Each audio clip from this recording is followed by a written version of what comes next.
Vatva phase 4ના ખુલ્લા મેદાનમાં લાગેલી વિશાળ આગ પર ફાયર બ્રિગેડની ઝડપી કામગીરી।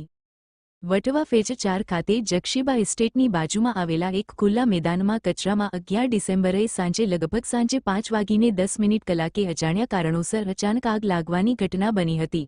આગ લાગ્યાની જાણ થતાં જ ફાયર બ્રિગેડની ટીમો તાત્કાલિક સ્થળ પર પહોંચી કામગીરી શરૂ કરી હતી। આ ઘટનામાં કોઈ જાનહાનિ કે કોઈને ઈજા થવાની નોંધ કરવામાં આવી નથી। ફાયર બ્રિગેડના જવાનોની 20 કલાકની ભારે જહેમત બાદ આગને કાબૂમાં લેવામાં આવી હતી। Report by Ashwin Limbachiya, Ahmedabad.